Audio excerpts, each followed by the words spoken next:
ध्यान से देखो जरा, इलेक्ट्रोड के बारे में हम लोग लास्ट में सीखे थे एक ऐसा अरेंजमेंट जिसमें एक ही एलिमेंट का ऑक्सीडाइज्ड फॉर्म और रिड्यूस्ड फॉर्म दोनों एक साथ मौजूद हो, उसको आप इलेक्ट्रोड कहते हैं। क्लियर? अब यहां देखिए, जैसे आपके पास कोई एक इलेक्ट्रोड है मेटल का, इलेक्ट्रोड है तो M+N का सॉल्ट सॉल्यूशन होगा और इसमें मेटल का रॉड भी होगा। ये मेटल रॉड है M। यहाँ पे जैसे ही आप मेटल रॉड को उसके सॉल्ट सॉल्यूशन में डालते हैं, हम आपको बोले कि एक ही एलिमेंट का ऑक्सीडाइज्ड फॉर्म और रिड्यूस्ड फॉर्म दोनों एक साथ अवेलेबल है। अगर यहाँ पे कुछ ऐसा हो कि M अपने आप को M+N में कन्वर्ट करे, M अगर अपने आप को M+N में कन्वर्ट करेगा तो M+N जितने बार बनेगा, क्या N number of electron loss होगा? नहीं समझा?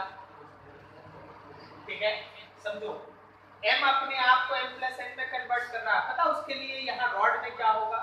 रॉड का एक एटम जो है वो सॉल्यूशन में घुल जाएगा, आप इसको जनरल भाषा में बोलते हैं डिसॉल्व हो गया।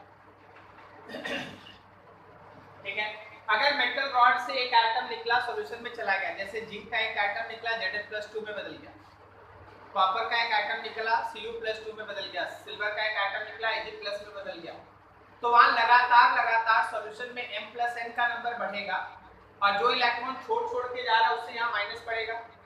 तो एक स्टेज ऐसा आएगा कि एक पोटेंशियल डिफरेंस सेटअप हो जाएगा सॉल्यूशन के बीच और उसके रॉड के बीच। करेक्ट? इस प्रोसेस को तुम क्या बोलोगे, ऑक्सीडेशन या रिडक्शन? M का M+N में कन्वर्शन,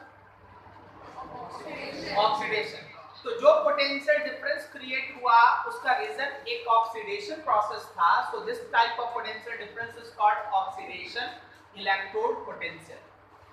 ठीक है, अब इसका रिवर्स सोचो, रिवर्स में ये हो सकता है ना कि सॉल्यूशन का कोई M+N इसके ऊपर जाके इकट्ठा हो रहा हो। देखो दोनों एक साथ नहीं होगा, हम एक फिगर में बनाएं। ठीक है, अब यहाँ पे M+N अगर N इलेक्ट्रॉन को ले लेगा तो वो M में बदलेगा, इसको आप डिपॉजिट कहते हैं। आप लोग वर्ड यूज करते हैं डिसॉल्व और डिपॉजिट। डिसॉल्व का मतलब क्या हुआ? घुल रहा है। घुलने का मतलब क्या हुआ? M changes to M+N। Dissolve M changes to M+N। Deposit मतलब M+N चेंजेस टू M, इकट्ठा हो रहा है। रॉड को डाल दोगे थोड़ी देर में मोटा हो जाएगा। आप इलेक्ट्रोप्लेटिंग का नाम सुने? वो इलेक्ट्रोप्लेटिंग एक्चुअली क्या है? डिपॉजिट है। आप सिल्वर के ऊपर जनरल भाषा में चांदी का जेवर के ऊपर सोना का पानी चढ़ा, सोना का पानी चढ़ाने का मतलब क्या है? सोने का एक लेयर उस पे चढ़ा। अब लेयर के लिए कोई बैठ के पत्ती बना के ठोक नहीं रहा, उसको क्या किया? एक बना के रॉड कैथोड डुबा दिया, चारों तरफ से सॉल्यूशन के अंदर है ना गोल्ड का है ना एटम्स है, वो इसके ऊपर इकट्ठा हो, तो ये यूनिफॉर्मली पूरी तरह से इकट्ठा, उसको आप डिपॉजिट कहते हैं। तो डिपॉजिट होगा तो M+N N इलेक्ट्रॉन गेन करके मतलब रिडक्शन M में बदलेगा। तो इससे जो पोटेंशियल डिफरेंस क्रिएट होता है उसको आप रिडक्शन इलेक्ट्रोड पोटेंशियल कहते हैं। समझा? ऑक्सीडेशन प्रोसेस से जो पोटेंशियल डिफरेंस इलेक्ट्रोड में जनरेट होता है उसको ऑक्सीडेशन इलेक्ट्रोड पोटेंशियल कहते हैं, और रिडक्शन प्रोसेस से जो इलेक्ट्रोड पोटेंशियल जनरेट होता है उसको हम लोग रिडक्शन इलेक्ट्रोड पोटेंशियल कहते हैं। ये आपका था जो आपका एक्चुअल मीनिंग है। सस्ता वाला भी बोल देते हैं क्योंकि तुमको सुनाई देगा स्कूल में कहीं। इलेक्ट्रॉन गेन करने का एबिलिटी रिडक्शन इलेक्ट्रोड पोटेंशियल, और इलेक्ट्रॉन छोड़ने का एबिलिटी ऑक्सीडेशन इलेक्ट्रोड पोटेंशियल, पूरा बकवास। ठीक, तो क्या किया गया? ऑक्सीडेशन प्रोसेस को डिफाइन करा। इलेक्ट्रॉन लॉस करना ऑक्सीडेशन है, तो बोल दिया कि इसमें जो पोटेंशियल है वो ऑक्सीडेशन पोटेंशियल है। नहीं, जब यहाँ पे M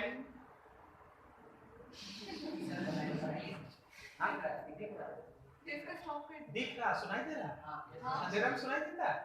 और गुड, जाके पूरा ऑन कर दे।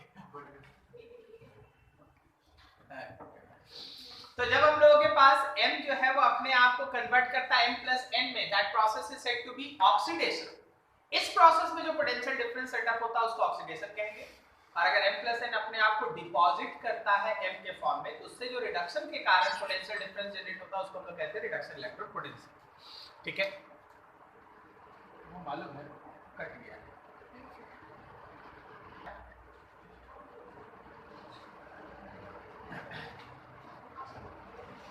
नीचे लिखो थोड़ा, लिखो oxidation electrode potential, oxidation electrode potential.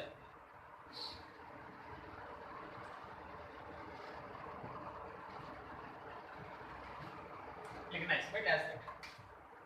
When M capital M oxidize itself into M plus N, oxidize itself into M plus N, then potential difference set up between salt solution and metal rod, potential difference set up between salt solution and metal rod is called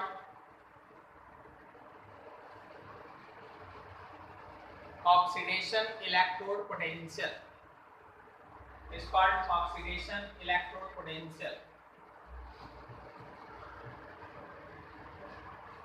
is called oxidation electrode potential।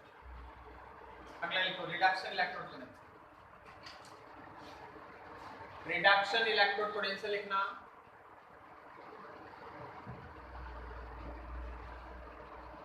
लिखना when M plus N deposit itself, when M ऊपर में plus है, when M plus N deposit itself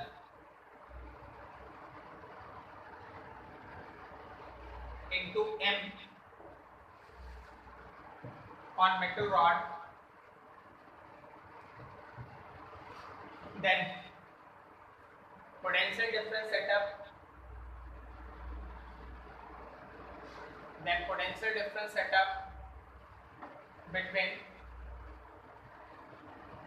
salt solution and metal rod, salt solution and metal rod is called reduction electrode potential, is called reduction electrode potential। ठीक है, अब आगे सुनो। अगर ये सारा मेजरमेंट आप स्टैंडर्ड कंडीशन में करते हैं, मतलब आपका टेम्परेचर 273 केल्विन हो, प्रेशर 1 atm हो, सॉल्ट का जो सॉल्यूशन है उसका कंसंट्रेशन 1 मोलर मतलब 1 मोल पर लीटर, तो वैसे केस में जो आपका ऑक्सीडेशन इलेक्ट्रोड पोटेंशियल है उसको आप स्टैंडर्ड ऑक्सीडेशन इलेक्ट्रोड पोटेंशियल कहते हैं, और अगर रिडक्शन पोटेंशियल है तो आप उसको स्टैंडर्ड रिडक्शन इलेक्ट्रोड पोटेंशियल कहेंगे। बस स्टैंडर्ड वर्ड लगा, इसका मतलब है कि मेजरमेंट जो एक्सपेरिमेंट का हो रहा है वो स्टैंडर्ड कंडीशन में होगा। ठीक है, पैराग्राफ चेंज करके लिखिए। if this measurement is carried at standard temperature and pressure, if this measurement is carried at standard temperature and pressure with 1 molar concentration of electrolyte, with 1 molar concentration of electrolyte, then 1 molar concentration of electrolyte, then it is called standard oxidation potential or standard reduction electrode potential, standard oxidation potential or standard reduction electrode potential। सही है,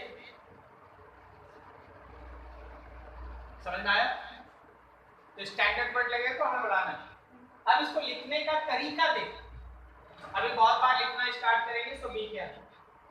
देखो, एक तो सीधा है कि ई oxidation लिखा है, या फिर इसको लिखने का तरीका है कि m लिखें और स्लैश करके m प्लस n दे दें, तुमको दिखेगा ऑक्सीडेशन नंबर बढ़ा हुआ, समझ जाना ऑक्सीडेशन इलेक्ट्रोड पोटेंशियल दिया हुआ।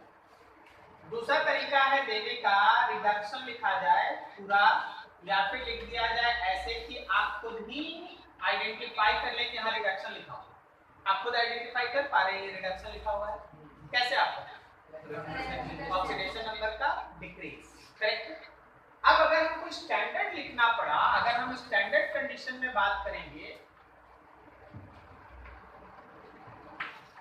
तो हम इसी को लिखेंगे E naught oxidation, E naught reduction, naught लग गया तो समझ जाना कि ऑक्सीडेशन और रिडक्शन का बात हो रहा है वो स्टैंडर्ड कंडीशन हो रहा है, करेक्ट। एक चीज और क्या किसी एक ही एलिमेंट का ऑक्सीडेशन और रिडक्शन एक दूसरे का रिवर्स है? तो याद रखना अगर हम एक ही एलिमेंट का बात करें, लिखना होगा यहाँ पर फॉर सेम एलिमेंट, जैसे मान लो आप जिंक का बात कर रहे हो, तो जिंक का जो ऑक्सीडेशन पोटेंशियल है वो जिंक के रिडक्शन पोटेंशियल के साथ ये रिलेशन फॉलो करता है। अगर जिंक का ऑक्सीडेशन पोटेंशियल -0.76 है तो उसका ऑक्सीडेशन अगर -0.76 है तो उसका रिडक्शन +0.76 होगा, ठीक है। मान लो जैसे आयरन है, उसका ऑक्सीडेशन इलेक्ट्रॉन पोटेंशियल है 0.44, तो उसका रिडक्शन इलेक्ट्रॉन पोटेंशियल है -0.4। तो कोई भी एलिमेंट का अगर एक पोटेंशियल तुमको बता दिया जाए तो समझ जाना कि दूसरा भी नोन है, ठीक है, with this negative sign. Even standard case में भी ये लगता है, अगर एक ही एलिमेंट का स्टैंडर्ड ऑक्सीडेशन पोटेंशियल और स्टैंडर्ड रिडक्शन पोटेंशियल लेंगे तो ये रिलेशन आपका काम करता है। अब एक बहुत ही इंटरेस्टिंग बात देखिए, इलेक्ट्रोड पोटेंशियल का मेजरमेंट उसी तरह से होता है जैसे हम तुमसे पूछ लें कि बताओ ये बड़ा है कि छोटा है।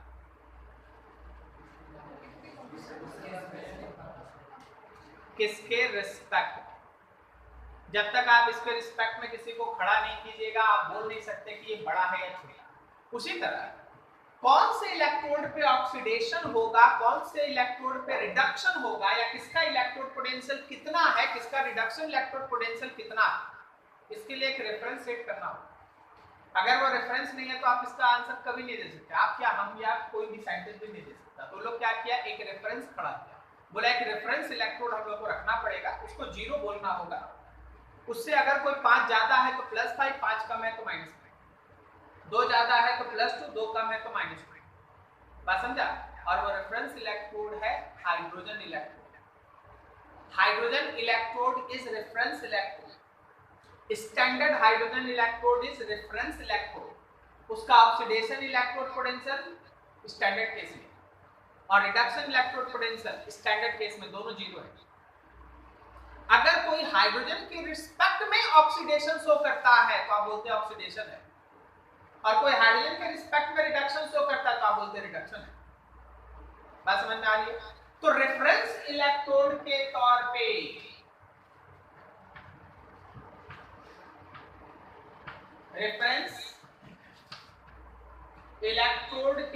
पे हम लोग चुने हैं स्टैंडर्ड हाइड्रोजन इलेक्ट्रोड, और स्टैंडर्ड हाइड्रोजन इलेक्ट्रोड का बहुत बहुत बहुत इंपॉर्टेंट, तो उसका ऑक्सीडेशन इलेक्ट्रोड पोटेंशियल भी स्टैंडर्ड केस में या रिडक्शन इलेक्ट्रोड पोटेंशियल भी स्टैंडर्ड केस में 0 है।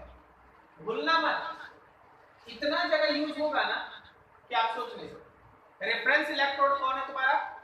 Standard hydrogen electrode. अब बोले हाइड्रोजन इलेक्ट्रोड नहीं बोल रहा, स्टैंडर्ड हाइड्रोजन, क्योंकि अगर तुम हाइड्रोजन इलेक्ट्रोड बनाओ और वहां पे हाइड्रोजन गैस को 2 atm पे भेज दो, टेम्परेचर को है ना 300 केल्विन कर दो, तो वो उसका पोटेंशियल अब 0 नहीं होगा, उसका कुछ होगा, सब कुछ होगा। तो बता दीजिए कितना होगा? 12 में पढ़िएगा Nernst equation, NERNST, Nernst equation. उसमें आपको सिखाएंगे कि अगर स्टैंडर्ड नहीं है कुछ और है तो आप कैसे निकालते हैं। लेकिन 11 में आप बस इंट्रोड्यूस हो रहे हैं, हम आपको पहले बोल चुके आप इंट्रोड्यूस हो रहे हैं, पढ़ना तो 12, ठीक है। तो ये स्टैंडर्ड केस, स्टैंडर्ड केस में हाइड्रोजन इलेक्ट्रोड का पोटेंशियल कितना लोगे? 0। समझ में आया? हर किसी का मेजरमेंट उसी के रिस्पेक्ट में करना है। कोई दिक्कत किसी को यहां तक? अब आइए आपके पास आता है इलेक्ट्रोकेमिकल सेल। आप लोग जानते हैं इलेक्ट्रोकेमिकल सेल के बारे में? इलेक्ट्रोकेमिकल सेल कोई कुछ बताना चाहे तो बता दे। इलेक्ट्रोकेमिकल सेल क्या होता है?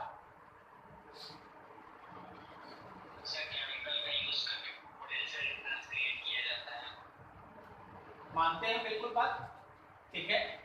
एक्चुअली इलेक्ट्रोकेमिकल सेल 2 इलेक्ट्रोड का एक ऐसा अरेंजमेंट है। अब हम 2 इलेक्ट्रोड बोले तो जिंक का 1 इलेक्ट्रोड होगा, कॉपर का 1 इलेक्ट्रोड, समझे? कॉपर का 1 इलेक्ट्रोड होगा, सिल्वर का 1 इलेक्ट्रोड, समझ गए? लाइक दैट दो इलेक्ट्रोड का एक ऐसा अरेंजमेंट जिससे आप केमिकल एनर्जी को इलेक्ट्रिकल एनर्जी में कन्वर्ट करते हैं by using redox reaction. Redox reaction की मदद से आप केमिकल एनर्जी को इलेक्ट्रिकल एनर्जी में बदलते हैं, उस अरेंजमेंट को आप इलेक्ट्रोकेमिकल सेल कहते हैं। ठीक है, इसी कॉन्सेप्ट के ऊपर आपका ड्राई सेल बना हुआ है। Dry cell, galvanic cell, Lagrange cell, नाम सुने आप? जो आप घर में भी ड्राई सेल यूज करते हैं ना, पेंसिल बैटरी यूज करते हैं, टॉर्च में बैटरी डालते हैं, वो सब है ना इसी कॉन्सेप्ट के ऊपर बना हुआ है। ठीक है, तो how it works, electrochemical cell का मतलब एक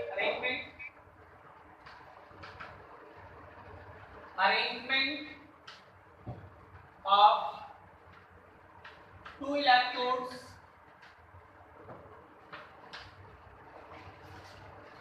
which convert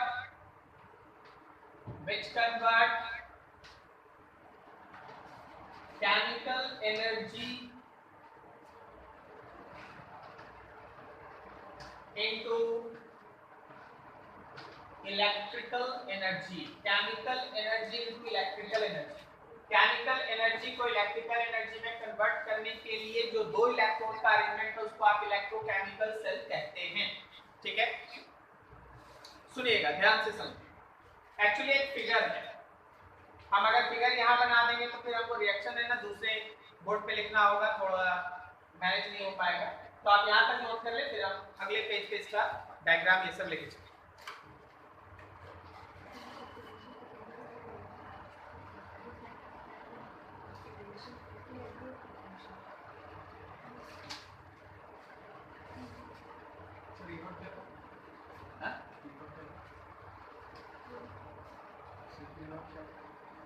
Standard oxidation electrode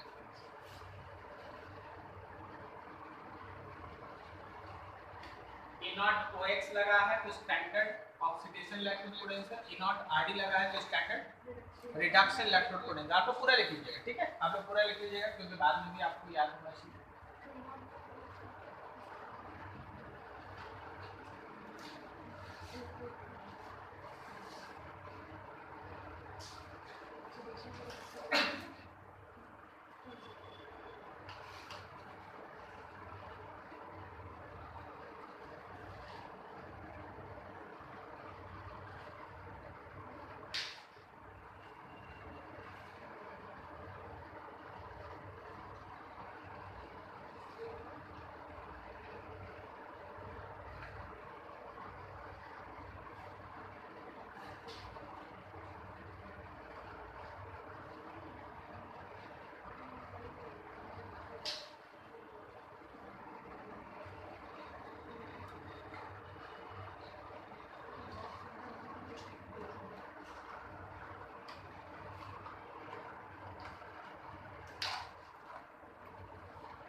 arrangement of two electrode,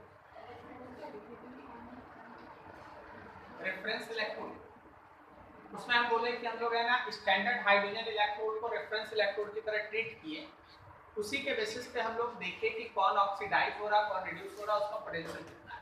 इसका जो खुद का ऑक्सीडेशन इलेक्ट्रोड पोटेंशियल का स्टैंडर्ड वैल्यू है या रिडक्शन, वो 0 हो जाएगा बाय कन्वेंशन। ये कन्वेंशन से डॉट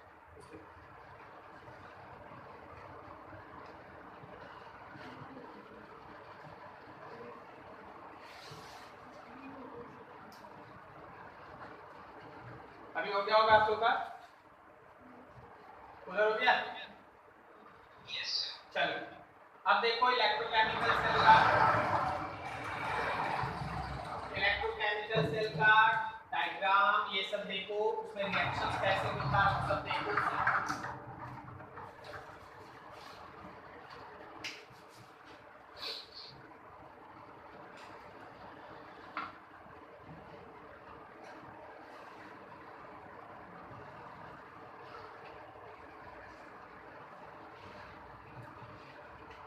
ये हमारे पास दो इलेक्ट्रोड बनाए जाते हैं, इसमें आपके पास है जिंक का ZnSO4 सॉल्यूशन,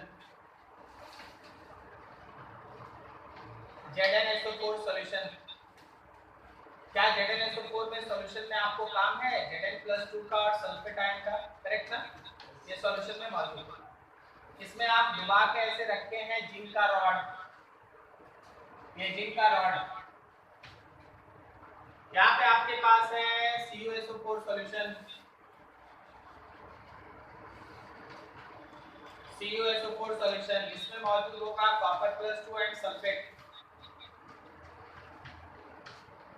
और इसमें डुबा हुआ है कॉपर का रॉड, कॉपर का रॉड। तो ये पूरा मिलके एक जिंक इलेक्ट्रोड, ये पूरा मिलके एक कॉपर इलेक्ट्रोड, पूरा मिलके अरेंजमेंट दोनों रास्ते। अब यहां देखो, इसको आप वायर से जोड़ के रखे हैं। आप अगर ये चेक करना चाहते हैं कि इसमें करंट फ्लो कर रहा है या नहीं, तो इसमें एक एम्पियर एमीटर लगा देना। एमीटर क्या बोलेगा, अगर करंट फ्लो करेगा तो दिखाएगा रीडिंग, नहीं फ्लो करेगा जीरो रहेगा। समझ में आया? ऐसा कुछ। तो ऊपर में एक एमीटर लगा है, कभी कभी आपको उसकी जगह पे बल्ब भी दिखाई देगा, बल्ब जलेगा तो समझ जाना जल रहा है, नहीं तो ये चीज।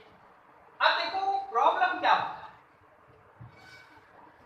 तुमको कैसे पता चलेगा कि किस पे ऑक्सीडेशन होगा किस पे रिडक्शन होगा। एक पे ऑक्सीडेशन एक पे रिडक्शन रखा है, ठीक है? किस पे ऑक्सीडेशन होगा किस पे रिडक्शन होगा, तो आपको बस एक लाइन याद करना पड़ता है, जिसका ऑक्सीडेशन इलेक्ट्रोड पोटेंशियल हायर होता है उसी पे ऑक्सीडेशन होता है। ज्यादा दिक्कत वाला बात नहीं, जिसका ऑक्सीडेशन इलेक्ट्रोड पोटेंशियल हायर उस पे ऑक्सीडेशन होगा, ठीक है? अब यहीं से आपका सब कुछ स्टार्ट हो जाता है। केवल ये एक लाइन, एक एक इंपॉर्टेंट लाइन हम इधर एक एक करके लाइन दिखाते जाएंगे, हम इधर काम करते जाएंगे। सबसे पहला देखिए, that electrode shows oxidation whose E0 oxidation मतलब E0 oxidation potential is higher। अच्छा, किसी को इस लाइन में दिक्कत है तो बोल दीजिए, क्योंकि ये स्टार्टिंग लाइन है, अगर यहाँ नहीं समझे तो आगे सब बेकार। आप जिंक को और कॉपर को जोड़ दी, आपको कैसे पता कि किस पे ऑक्सीडेशन किस पे रिडक्शन होगा? तो जब आप क्वेश्चन देखिएगा तो सबका रिडक्शन और ऑक्सीडेशन का पोटेंशियल दिया रहता है, आपके पास शीट आप देख सकते हैं, उसमें लिखा रहता है कि ये वाला 0.4 है, तो वाला 0.5 है, ये वाला 0.6 है। आप कैसे डिसीजन लेंगे कि किस पे ऑक्सीडेशन हो रहा है? जिसका भी ऑक्सीडेशन इलेक्ट्रोड पोटेंशियल हायर होगा उस पे ऑक्सीडेशन होगा। बस ये एक लाइन से सब स्टार्ट हो जाएगा। तो अगर इस पे ऑक्सीडेशन हुआ तो दूसरा जो बच गया उस पे रिडक्शन हुआ, ठीक है? अब आपको एक गलत डिफिनेशन भी आपको कभी बताया गया है। एनोड आप किसको कहते हैं? जो पॉजिटिव होता है उसको एनोड कहते हैं, जो नेगेटिव होता है उसको कैथोड कहते हैं। बोले तो गलत डिफिनेशन बताया, ठीक है? एनोड का कोई भी रिलेशन प्लस माइनस से नहीं है। क्यों? प्रूफ कीजिए, हम लोग गलत हैं, ये भी तो बात है, आप बोल दिए कुछ ऐसे। इलेक्ट्रोकेमिकल से अगर आप पढ़िएगा ना तो एनोड होता है पॉजिटिव, नेगेटिव। इलेक्ट्रोकेमिकल से जो आप पढ़ रहे हैं वहां एनोड होता है नेगेटिव। और अगर आप इलेक्ट्रोलिटिक सेल पढ़िएगा, इलेक्ट्रोलिसिस वाला, तो वहां एनोड होता है पॉजिटिव। अब बताओ तुम्हारा एनोड का डेफिनेशन कहां मतलब हर जगह डेफिनेशन बदल, सही ना? कोई पूछेगा एनोड तो बोलना कि ई वाला रहेगा ना, ई वाला आई वाला रहेगा, समझ रहे? एनोड वो पर्टिकुलर इलेक्ट्रोड होता है जिसपे हमेशा ऑक्सीडेशन होता है। इलेक्ट्रोकेमिकल सेल में भी ऑक्सीडेशन, इलेक्ट्रोलिसिस में भी ऑक्सीडेशन, ठीक है? तो ऑक्सीडेशन किस पे हो रहा है? जिसका इलेक्ट्रोड पोटेंशियल हायर है, समझा? और वही एनोड है। That electrode shows oxidation whose E0 ox is higher and act as anode. बोला समझा? जिसका ऑक्सीडेशन पोटेंशियल हायर होगा उसी पे ऑक्सीडेशन होगा और वही एनोड की तरह काम करेगा। जब आप जिंक और कॉपर को चुनते हैं तो जिंक का जो इलेक्ट्रोड ऑक्सीडेशन इलेक्ट्रोड पोटेंशियल है वो आता है +0.76 और कॉपर का आता है -0.34, ठीक है? ऑक्सीडेशन पोटेंशियल जिंक का प्लस 0.76 और कॉपर का माइनस 0.34, कौन बड़ा? जिंक। तो याद रखना जिंक काम करता है एनोड की तरह। क्या काम करता है? एनोड की तरह। इसी पे क्या होगा? ऑक्सीडेशन होगा। ये सब समझे? तो कॉपर काम करता है कैथोड की तरह और इसी पे क्या होगा? रिडक्शन होगा। कोई दिक्कत किसी को समझने में? ठीक है, तो हम आपको एक डाटा बोले क्या कि एक डाटा क्या बोले कि ई नॉट ऑक्सीडेशन अगर तुम जिंक का लोगे तो ये आता है प्लस 0.76 वोल्ट और ई नॉट ऑक्सीडेशन अगर तुम कॉपर का लोगे तो वो आता है माइनस 0.34 वोल्ट। सर हम लोग को भी सब याद रखना पड़ेगा क्या? नहीं, बिल्कुल आपके क्वेश्चन में डाटा है, हम लोग को कुछ एग्जांपल याद रखना पड़ता है कि काम चलते रहे। ठीक है, वैसे आपको डाटा प्रोवाइडेड होगा लेकिन कुछ इतना फेमस सब होता है ना कि 2-4 बार 10 बार लिखिएगा ना, अगर आप कंटीन्यूअस टच में है तो याद होगा, तो टेंशन उतना ज्यादा नहीं है। तो ये काम किया एनोड ना, और ये किसकी तरह काम करेगा फिर? कैथोड की तरह। चलिए एनोड पे क्या होता है भाई? ऑक्सीडेशन की रिडक्शन, ऑक्सीडेशन। तो रिएक्शन देखिए, रिएक्शन देखिए।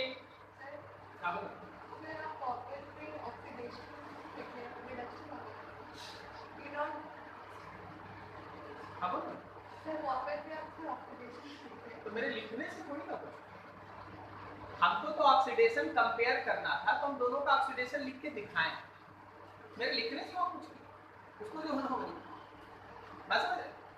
नहीं आप बिल्कुल नहीं समझे। हमको कंपैरिजन करना है ऑक्सीडेशन का, तो दोनों का ऑक्सीडेशन लिखेंगे तभी ना कंपेयर कर पाएंगे। अब हम एक का ऑक्सीडेशन लिख देंगे, एक का रिडक्शन लिख देंगे, आप कंफ्यूज हो समझ गए? इसलिए हम क्या किए, दोनों का ऑक्सीडेशन लिखें। हाँ, अब आप डिसाइड कर लिए कि सर इसका ऑक्सीडेशन होगा, तो भाई जब आप न्यूमेरिकल बनाइए तो इसका ऑक्सीडेशन वाला सब डाटा लीजिएगा और इसका रिडक्शन वाला लीजिएगा। हम तो यहाँ कंपैरिजन दिखाए हैं कि देखो भाई ये बड़ा है ये छोटा है, तो इस पे एनोड है ये कैथोड। लेकिन जब न्यूमेरिकल आप बनाओगे तो इसका कौन सा डाटा लोगे? माइनस 0.34 लोगे कि प्लस 0.34? प्लस 0.34 लोगे, क्योंकि ये तो अभी ऑक्सीडेशन का हम लिखे, लेकिन आपको इसका लेना तो पड़ेगा रिडक्शन का। समझ में आया? अभी हम जो काम कर रहे हैं वो हम डिसीजन ले रहे हैं कि कौन एनोड कौन कैथोड। तो डिसीजन कैसे ले? दोनों का ऑक्सीडेशन लिख दे। एक बार डिसाइड हो गया कि ये एनोड हो गया, तो अब आपको जब भी कॉपर का डाटा का जरूरत पड़ेगा तो आप रिडक्शन वाला लीजिए। समझ में आ रहा है? उधर अब देखो भाई रिएक्शन क्या होगा, तो देखो एट एनोड, आवाज आ रहा है तुम लोगों को मेरा?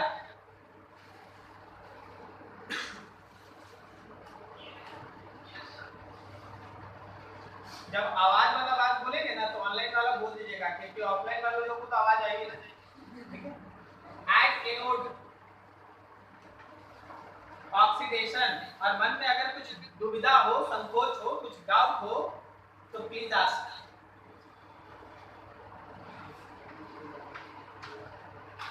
Zinc changes to Zn+2 + 2 electron, यहां ऑक्सीडेशन लिखें। अब देखो जो लिखेंगे, अगर हम कैथोड पे रिएक्शन लिखें तो प्लान हो गया है कि उस पर रिडक्शन होगा, तो प्लान ये कहता है कि अब रिडक्शन वाला लिखिए आप। बोलो समझे? यहां क्या होगा? रिडक्शन। यहां क्या होगा? ऑक्सीडेशन। यहां क्या होगा? तो यहां जिंक जाएगा सॉल्यूशन में Zn+2 में। बोलो ठीक है? यहां क्या होगा? यहां कॉपर सॉल्यूशन से जाके इस पे इकट्ठा हो रहा होगा, यहां कॉपर +2 जाएगा कॉपर। ये समझे? सबको समझ में आ रहा है? ठीक है, देखिए इन सब चीज को दो पार्ट में क्यों पढ़ाएगा, आपका सिलेबस बहुत तरीके से कहीं नहीं बना। कुछ आप आज पढ़ेंगे, फिर इसके बाद का जो कहानी वो 12, ठीक है, मेंटली मैच्योर होने का समय मिलता है। अभी आप अगर चाहेंगे तो इसको पूरी तरह से छोड़ सकते हैं, क्यों? क्योंकि हमको मालूम है ये हर एक लाइन आपको जो पढ़ा, ठीक है, लेकिन फिर भी आप पढ़ें ताकि आपको इनिशियल वो इनिशिएटर होता है चीज कि हाँ इसके बारे में हम जानते हैं, ठीक है, ऐसा ये समझा। अब देखिए यहां पे इलेक्ट्रॉन रिलीज हुआ, वही इलेक्ट्रॉन ये वायर पकड़ के मैंने चलता इधर, और यहाँ पे वही इलेक्ट्रॉन गेन करके ये डिपॉजिट हो जाता है। तो यहाँ इलेक्ट्रॉन रिलीज हुआ, यहाँ इलेक्ट्रॉन रिलीज हुआ, यहाँ इलेक्ट्रॉन रिलीज हुआ, इसलिए ये होता है नेगेटिव। और वही इलेक्ट्रॉन इस वायर के तरीके से चलता है कैथोड की तरफ, और यहाँ इलेक्ट्रॉन गेन हुआ, इसलिए ये हो गया पॉजिटिव। अरे सॉल्यूशन गेन कर लिया तो इस पे इलेक्ट्रॉन का कम ये प्लस, और यहाँ सॉल्यूशन से रिलीज हुआ तो यहाँ पे है इलेक्ट्रॉन ये माइनस। इलेक्ट्रॉन चला, इलेक्ट्रॉन किधर से किधर चला, इलेक्ट्रॉन चला एनोड से कैथोड की तरफ। तो बताओ तो करंट किधर से किधर उल्टा होता है, हाँ उल्टा होता है ना, उल्टा होता है, सही है ना। तो क्रॉसबॉन्डिंग करंट फ्लो किया कैथोड से एनोड की तरफ, ठीक है। तो देखो भाई अगला लाइन देखो,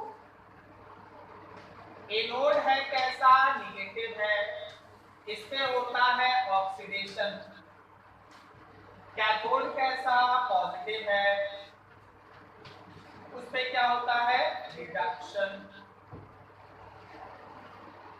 इलेक्ट्रॉन किधर से किधर जा रहा है, एनोड से कैथोड की तरफ जा रहा है इलेक्ट्रॉन, और कैथोड से एनोड की तरफ आ रहा है करंट, ठीक है। हम इधर किसी का नाम नहीं, हम इधर एनोड और कैथोड लेते हैं, हम नाम उधर बोल रहे हैं जिंक और कॉपर, क्योंकि कल किसी क्वेश्चन को अगर तुम टच करो और उसमें जिंक के साथ सिल्वर रहे तो कहानी बदल सकती है, सिल्वर और आयरन रहे तो कहानी बदल सकता है, लेकिन ये नाम कभी नहीं बदलता। एक बार तुम डिसीजन ले लो कौन है एनोड, हर जगह लगा दीजिए। एक बार तुम डिसीजन ले लो कौन है कैथोड, हर जगह लगा दीजिए, समझ गए। तो इलेक्ट्रॉन किधर से किधर जाएगा, एनोड से कैथोड, करंट किधर से किधर जाएगा, कैथोड से, ठीक है। थोड़ी देर तक इस कहानी को चलने दें। अब जो हम बोल रहे हैं वो थोड़ी देर तक ये सिस्टम करंट देगा, उसके बाद करंट देना बंद कर देगा। क्यों ऐसा, क्योंकि इसमें प्लस बहुत बढ़ गया है, बार बार जिंक जा रहा है, प्लस बढ़ते जा रहा है, करेक्ट ना। और इसमें कॉपर के बैठने की वजह से सल्फेट बचते जा रहा है, तो हर बार माइनस बढ़ रहा है, सही है। थोड़ी देर तक चलेगा कहानी, जब तक चल रहा है फिर रुक जाएगा। कारण ये है कि थोड़ी देर के बाद ये सॉल्यूशन इतना ज्यादा पॉजिटिव हो जाएगा कि वो इलेक्ट्रॉन को जाने ही नहीं देगा। अरे नीचे प्लस है, यहाँ इलेक्ट्रॉन है, क्यों जाएगा, ठीक। और वो बात भी छोड़ दो, तो यहाँ माइनस इतना ज्यादा है कि इलेक्ट्रॉन को आने नहीं देगा। दोनों कहानी एक साथ। तो क्या हम लोग सेल इसीलिए बनाए हैं कि 2 मिनट तक करंट देगा, बल्ब जलाएगा, उसके बाद ऑफ हो जाएगा, नहीं। तो इसमें एक ड्रॉबैक आया, मतलब ड्रॉबैक नहीं, तो एक अरेंजमेंट का डिफेक्ट था, तो उसको हटाया गया, एक नाम यूज किया गया, एक अरेंजमेंट इसमें एक्स्ट्रा जोड़ा गया, नाम है सॉल्ट ब्रिज। एक इस तरह का ट्यूब,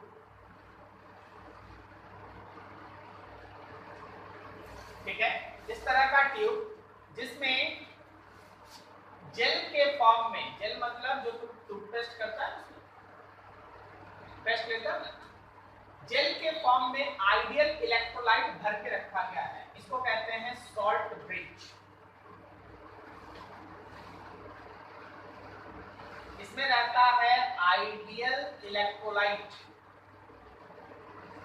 आइडियल इलेक्ट्रोलाइट जैसे KCl, जैसे K2SO4 एक्सेट्रा। अब देखो तुम आइडियल इलेक्ट्रोलाइट के बारे में पूछो, हम बता देते हैं, समझ शायद नहीं पाओगे, सुन लो। आइडियल इलेक्ट्रोलाइट का मतलब होता है एक ऐसा इलेक्ट्रोलाइट चुनना जिसके केटायन और एनायन का मोबिलिटी सेम। मोबिलिटी क्या होता है, drift velocity per unit applied electric field is called mobility. Sir अभी ड्रिफ्ट वेलोसिटी क्या होता है, ठीक है। तो इन सब हद से बाहर निकलिए, हम आपको एक चीज, आइडियल इलेक्ट्रोलाइट वो होता है जिसमें केटायन और एनायन का मूवमेंट करने का एबिलिटी, मोबिलिटी, भाई सही नहीं, ठीक, तेरे लेवल का बस यही, मूवमेंट करने का एबिलिटी, जिसको क्या कहते हैं, मोबिलिटी, वो सेम होता है, ठीक है। केटायन जितने समय में वहां पहुंचेगा, एनायन इधर पहुंचेगा। अगर मोबिलिटी अलग अलग होगा तो कीटायन पहुंच जाएगा, एनायन यही रहेगा, ठीक है। तो दोनों का मोबिलिटी सेम, उसको आइडियल इलेक्ट्रोलाइट कहते हैं।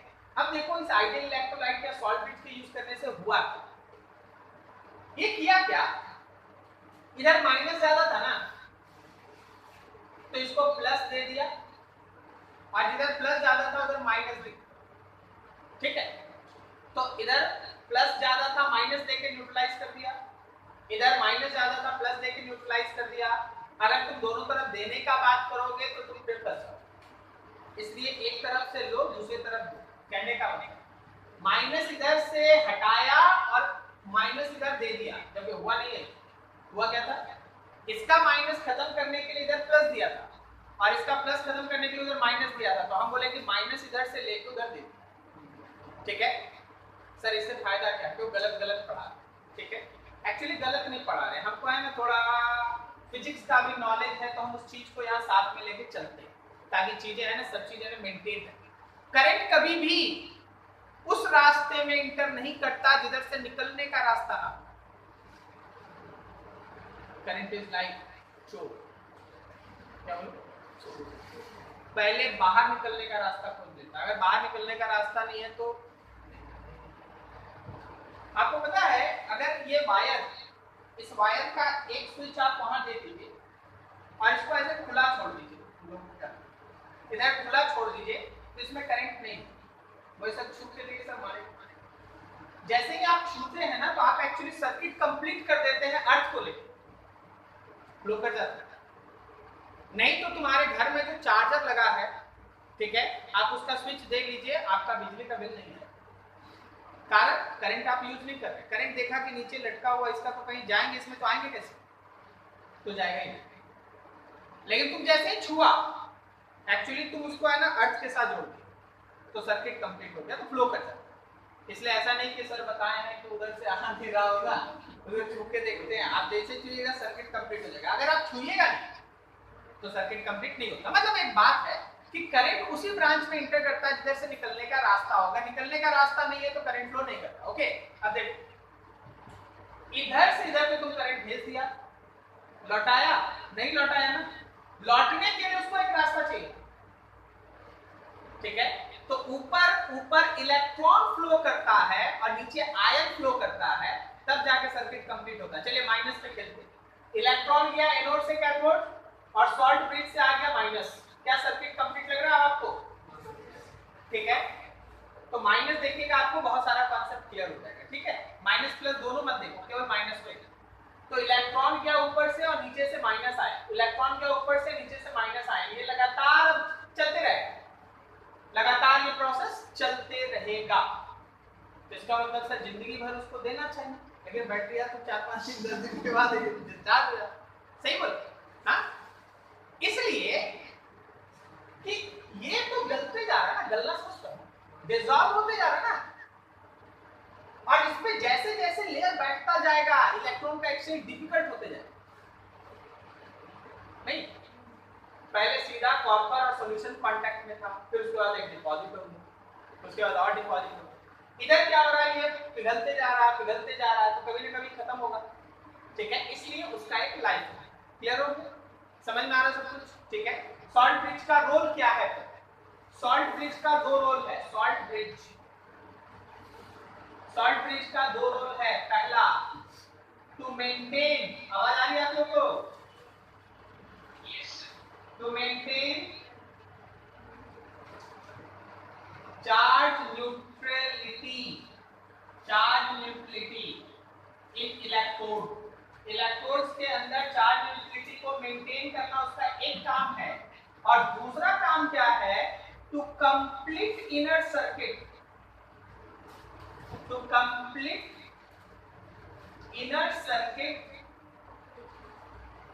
बाय फ्लो ऑफ आयंस के फ्लो से इनर सर्किट को मेंटेन करना और चार्ज के न्यूट्रलिटी को मेंटेन करना। हाँ कुछ बोलना, बोलो कस के बोलो। हाँ बिल्कुल हो सकता था, अगर कॉपर कर देते तो आप बोलते सर जिंक पे भी तो हो सकता था। बात सुनो, अब इसका लड़ाई का समाधान कहाँ है, तो साइंस बोला आपने लड़िए मत, जिसका भी इलेक्ट्रोड पोटेंशियल हायर होगा उस पे ऑक्सीडेशन। अब अगर हम बोलते कॉपर होगा तो आप बोलते हैं सर जिंक पे कराइए, ठीक, हम जिंक बोले तो आप कॉपर पे करा दें, तो साइंस बोले लड़ाई झगड़ा नहीं, जिसका ऑक्सीडेशन इलेक्ट्रोड पोटेंशियल उस पे क्या होगा, उस पे ऑक्सीडेशन, दूसरे पे खुद रिडक्शन। क्लियर है? ठीक है, तो ये चीज चलता है।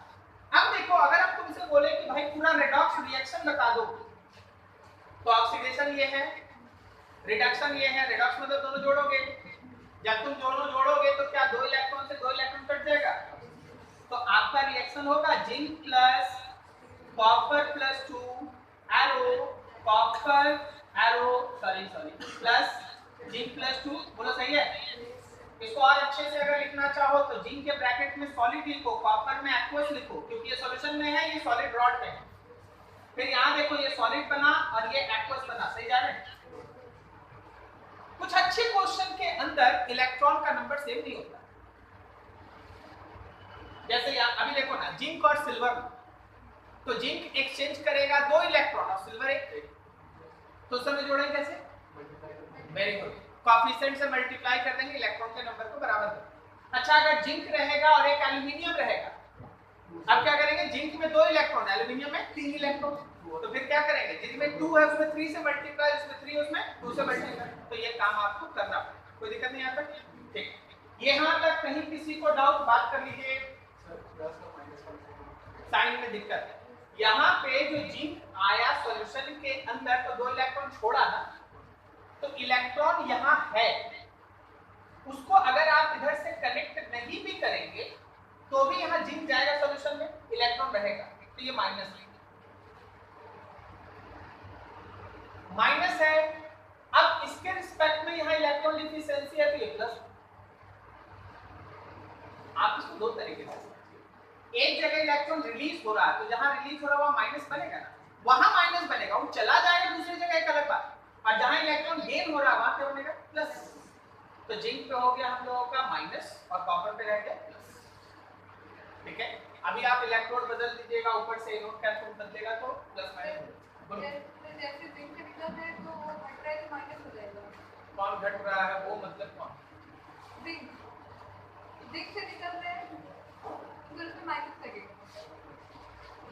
ठीक से पूरा लाइन, तो मेरा बस यही कहना है कि जब जिंक से इलेक्ट्रॉन निकल रहे हैं तो उसके ऊपर माइनस होगा, हाँ। और कॉपर में इलेक्ट्रॉन जा रहे हैं तो उसमें प्लस। ठीक है, कॉपर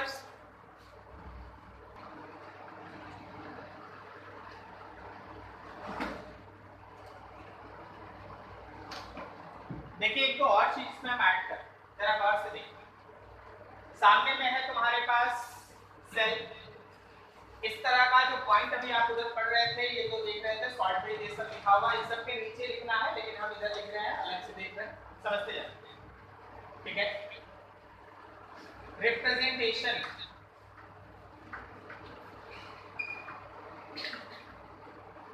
ऑफ सेल, इस इलेक्ट्रोकेमिकल सेल का रिप्रेजेंटेशन कैसे करते हैं, थोड़ा ध्यान से, हमेशा ध्यान रखना, लेफ्ट हैंड साइड में लिखा रहता है oxidation half,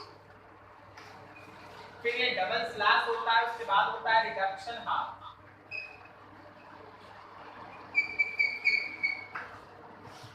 left hand side में लिखा रहेगा ऑक्सीडेशन हाफ और राइट हैंड साइड में कौन लिखा रहेगा, रिडक्शन हाफ। समझ में आ रहा है? लेफ्ट हैंड साइड में चाहे किसी भी तरीके से लिखा रहे वो हमेशा ऑक्सीडेशन हाफ होगा, और राइट हैंड साइड में किसी भी तरीके से लिखा रहे वो हमेशा रिडक्शन हाफ होगा।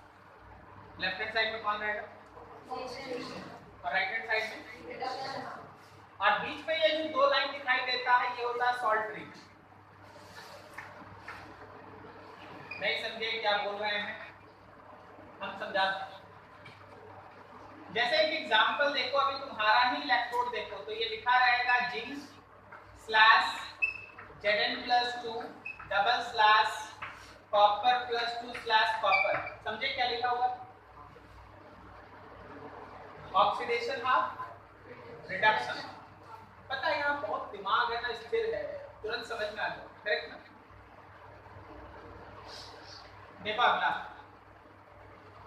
एक एग्जांपल, दूसरा एग्जांपल देखिए, zinc slash Zn+2 double slash Cl minus slash Cl2। बोलो कौन ऑक्सीडेशन हाफ, कौन रिडक्शन हाफ? जिंक वाला ऑक्सीडेशन हाफ और क्लोरीन वाला रिडक्शन हाफ। ठीक है, अब हम आपको ऐसे जगह पे ले जाना चाहते हैं जो घर में आप कंफ्यूज ना हो। ऑक्सीडेशन नंबर से कभी इसको मत जोड़िएगा, यहाँ इंक्रीज इन ऑक्सीडेशन नंबर है और यहाँ इंक्रीजिंग, इसलिए मत सोचना कि Eb है ना वही, ये माइनस से 0 हुआ, इंक्रीज है। तो बस हम एक ही लाइन बोले, राइट वाला हमेशा क्या है? रिडक्शन है, और लेफ्ट वाला हमेशा क्या है? ऑक्सीडेशन। अगला देखिए, अगला देखिए, लिखने का तरीका देखिए, platinum Cl2 slash Cl minus double slash H plus slash H2 platinum. हम कुछ भी लिख रहे हैं, तुमको ऑक्सीडेशन नंबर पर कुछ ध्यान नहीं देना है। कौन है एनोड? एनोड कौन है? क्लोरीन इलेक्ट्रोड एनोड है, क्योंकि लेफ्ट वाला ऑक्सीडेशन। कौन है कैथोड? Hydrogen electrode cathode. ठीक है, यहाँ ऑक्सीडेशन नंबर में डिक्रीज है, लेकिन ये लेफ्ट में है, इसलिए ये ऑक्सीडेशन ही है। अगर कोई बोलेगा कि इसका रिएक्शन लिख के दिखाओ, कोई बोलेगा कि देखो जी एक्सेल फॉर्म तुमको दे दिए हैं, इसका रिएक्शन लिख के दिखाइए, तो आपको क्लोरीन का ऑक्सीडेशन लिखना पड़ेगा। मतलब आपको लिखना पड़ेगा Cl minus changes to Cl2 with loss of electron, 2 Cl minus 2, और इधर के लिए तुमको रिडक्शन लिखना पड़ेगा, H plus gains electron and changes to H2। मतलब क्लोरीन के लिए तुमको क्या लिखना पड़ेगा? ऑक्सीडेशन वाला लाइन, और हाइड्रोजन के लिए क्या लिखना पड़ेगा? रिडक्शन वाला। अपनी जोड़ घटाव करके जैसे आप सीखेंगे। तो सेल का रिप्रेजेंटेशन ऐसे होता है। किसी को कोई डाउट? ऑनलाइन ऑफलाइन कोई डाउट नहीं?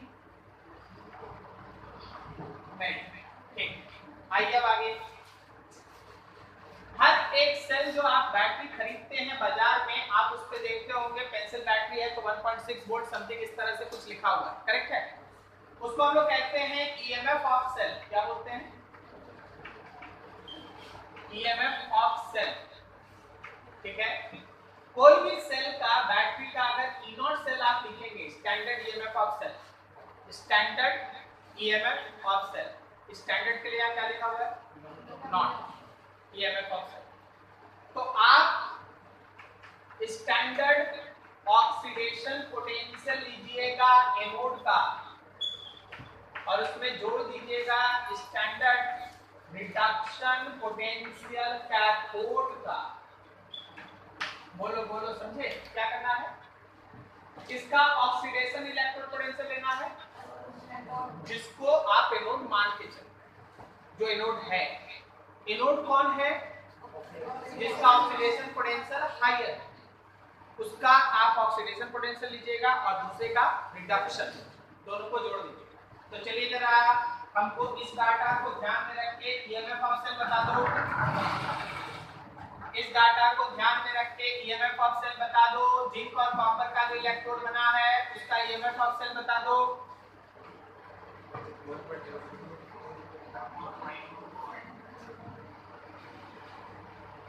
और आंसर जल्दी जल्दी।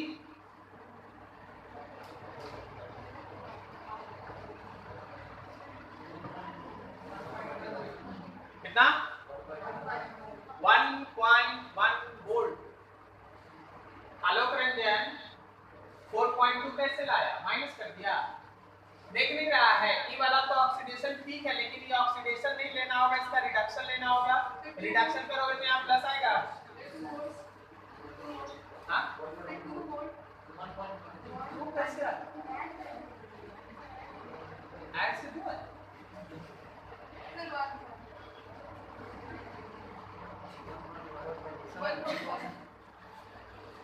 आप इसका तो ठीक है, ये वाला लीजिएगा, लेकिन कैथोड के लिए ऑक्सीडेशन पोटेंशियल नहीं ना लीजिएगा, इसके लिए तो रिडक्शन कीजिएगा ना। रिडक्शन कीजिएगा तो यहाँ प्लस आ जाएगा, दोनों को जोड़ देंगे, करेक्ट है? तो क्या करना है? ऑक्सीडेशन पोटेंशियल लेना है एनोड का, और कैथोड का क्या लेना है? Reduction potential. ठीक है, चलिए एक क्वेश्चन बनाइएगा, मन अच्छा हो जाएगा, थोड़ा हल्का भी हो जाएगा टॉपिक। क्वेश्चन देखो, बनाओ मत, बोल बोल के बन जाए, इसलिए बोलने का तैयारी करो। क्या बोलोगे? A changes to A+2 with loss of 2 electron, और इसके बगल में हम बोले कि देखो भाई अब तुमको दे रहे हैं ये 0.48 वोल्ट है। फिर B changes to B+3 with loss of 3 electron, और बोले देखो भाई इसका जो E0 है वो 0.56 वोल्ट है। By using these two, a electrochemical cell is formed. Electrochemical cell is formed. चलिए जी, अपने दिमाग में क्वेश्चन में छाप लीजिए, दिमाग में तैयारी कर लीजिए कि कौन एनोड है, बस इतना तैयारी कर लीजिए, सब आंसर उसी में ना हमने बताया। हम तो question by using these two, a electrochemical cell is formed, then find। अब आपको फाइंड, पहला एनोड, दूसरा कैथोड। जो स्टूडेंट इसको फाइंड कर लिया लगभग 70-80% चांस है बाकी सब बन जाए।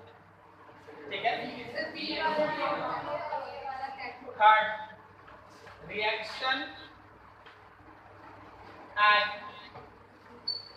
anode and cathode।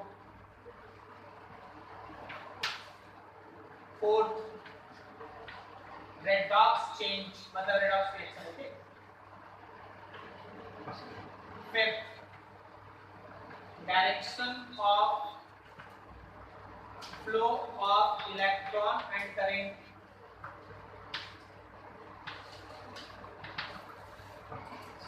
Fifth, sixth, cell representation,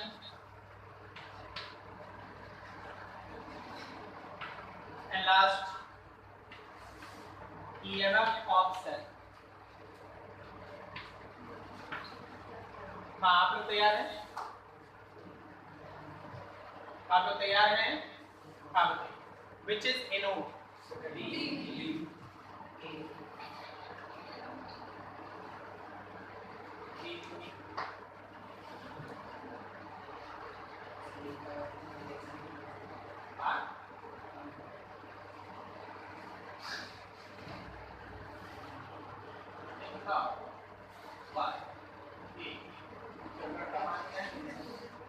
आगे देखिए, कौन है? बी करेक्ट है। क्या तुम लोगों को समझ में आया कि ऑनलाइन में उधर? हाँ, तो फर्स्ट आंसर हो गया बी है एनोड, तो ए है कैथोड, करेक्ट ना। फिर आपसे पूछा कि रिएक्शन एट एनोड, अब एनोड का रिएक्शन बताना है, बी का रिएक्शन क्या बताओगे?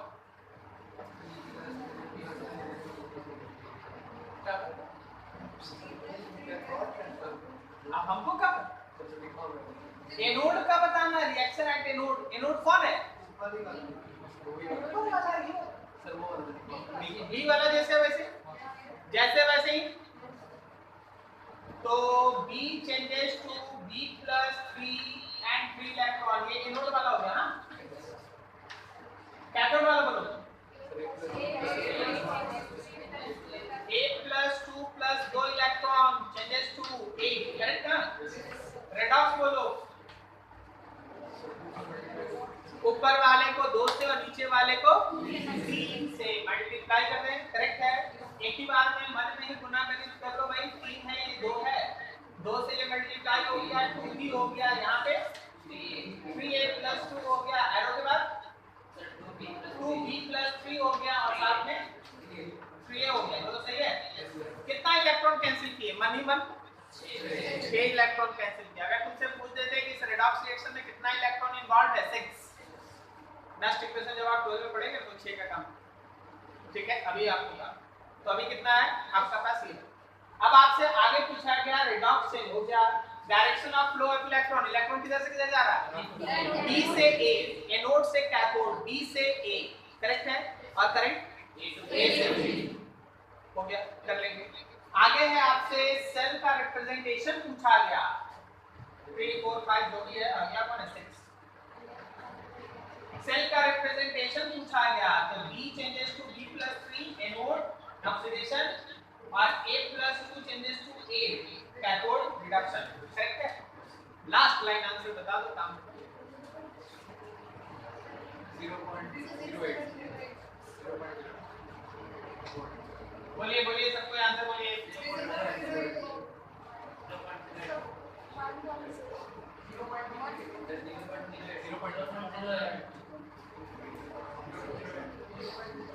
आज 0.08 बहुत मांग में है, डिमांड है इसका। ठीक है, दूसरा कोई और आंसर?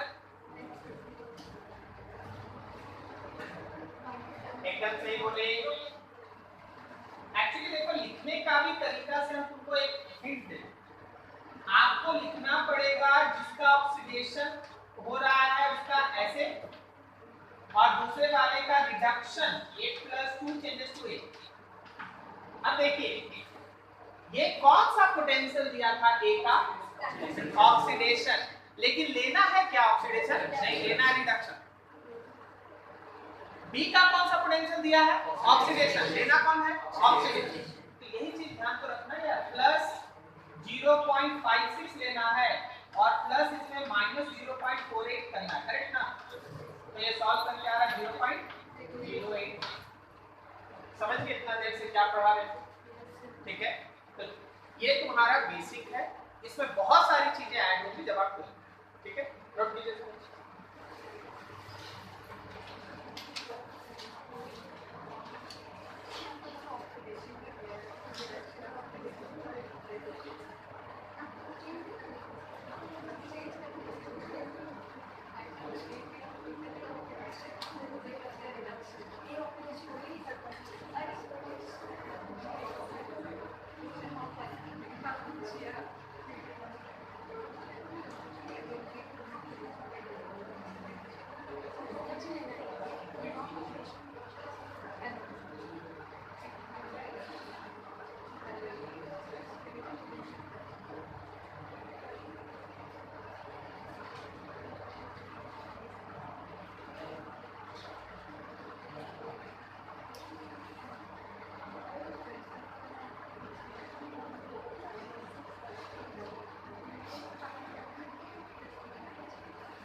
प्लैटिनम का काम क्या? यही बोल रहे हैं पीटी है प्लैटिनम, उसका काम क्या? पिछले दिन जब आप नॉर्मल हाइड्रोजन इलेक्ट्रोड पढ़ रहे थे उसमें हम दिखाए थे नीचे एक फॉइल लगा था। जब तक वो फॉइल नहीं रहेगा गैस का इलेक्ट्रोड नहीं बनेगा। हाँ वायर तो था, उसको दिखाना पड़ता ना गैस गैस कहाँ इकट्ठा हो। अच्छा आप मान लीजिए हम आपको घर में एक्सपेरिमेंट बताते हैं। घर में एक्सपेरिमेंट, पानी गर्म हो रहा है, तुमको उसका ऑक्सीजन दिखाई नहीं देगा, ठीक है, भाप बने उड़ जाए। एक चम्मच डाल दो, कोई भी एक एल्युमिनियम मतलब स्टील का चीज डाल दो तो उसके ऊपर बबल दिखाई देना स्टार्ट। तो जब तक उस तरह का मेटल आप नहीं डुबाइएगा गैस उस पर इकट्ठा, ठीक है, तो गैस को इकट्ठा कर पानी इलेक्ट्रॉन का एक्सचेंज वहीं से